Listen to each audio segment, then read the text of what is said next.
Sean, you said all those people who were whining, I want them to stop whining about the economy. It's the average American who's concerned. And I don't look at it as whining, I look at it as concern. This is our livelihood. Brilliant. Susan, So thank you. that's, Thank you for speaking for yeah. tens of millions with that point of view. Sean. Yeah, sorry, Susan. I apologize if it came off that way. People like you. I mean, I'm concerned about the market, right? I'm not immune from this. No one is. I've got a retirement account. Mark made us disclose all of our. I mean, it's somewhere close to an SF-86 of disclosure the other day. But like, look, I've got stocks. I've got this. I've got two kids. I'm saving for college, like a lot of other people, right? So it's not like I'm immune or I'm cheering for this, but I guess my point is, and is more of the, not the Susans of the world that are out there trying to figure it out, but these people who have talked about, who are the so-called experts who are quick to talk about everything. We're excusing Biden for everything that he did, ignored the drop in the market when he had a massive one and said it was just a correction, allowed him to say that inflation was transitory. And now suddenly they have this profound concern about every market dip. And my point is that, you know, they are, most of these folks are so quick to blame Trump for a rainy day, and then when it's sunny, it's, hey, nothing to look at here. And so I apologize if my comments came across to average people. That wasn't the intent. Was more to these elites who continue to feel like they have it right all along. The same people who have led us down a path that told us letting China into the WTO was a brilliant move. The same people who have told us over and over again that all of these issues were great for our policies and have allowed us to get to the position that we're had. So my comments were and are directed at the people who seemingly think that they're the smartest people in the world when it comes to commentary, and yet overlook it when they're wrong. I want to let Dan in and maybe ask Susan you a question, but just to update you, in addition to the retaliatory tariffs announced by China, the EU just announced retaliatory tariffs on U.S. imports of steel set to begin April 15th.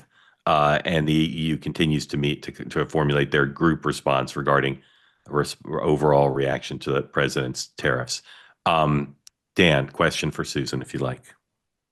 I mean, Susan, I thought you said it really well. And Mark, that was a great two-way tonight with just a great set of perspectives from outside the Beltway. It's always good to hear that. Susan, I'm incredibly empathetic. I think my question would be, because I think you speak for tens of millions, and I think you speak for the majority. Because I think if Trump had lost Western Pennsylvania already, ball game. I mean, he'd be at 5% on this issue. Like, that is the core. Appalachia, right down.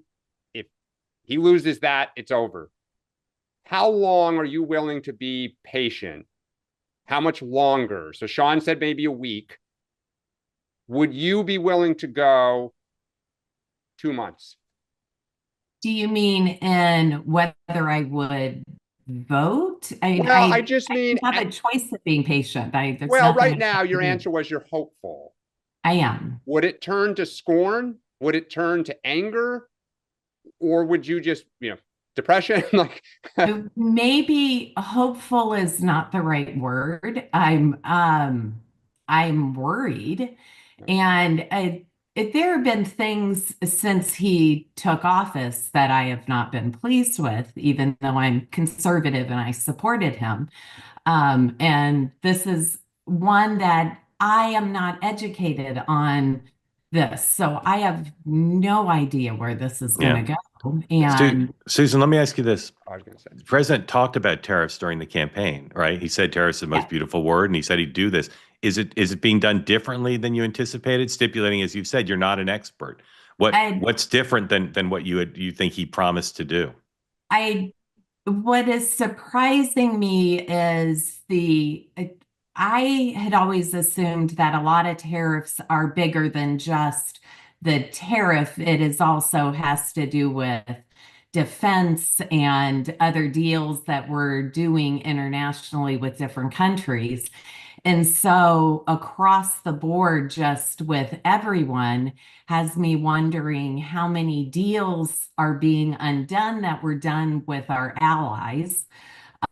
It kind of reminds me of how at the beginning he just laid off a bunch of people in the federal workforce without looking at actually what jobs were needed and not. And this seems similar to that. I may be not analyzing that correctly. No, that's a great answer, Susan.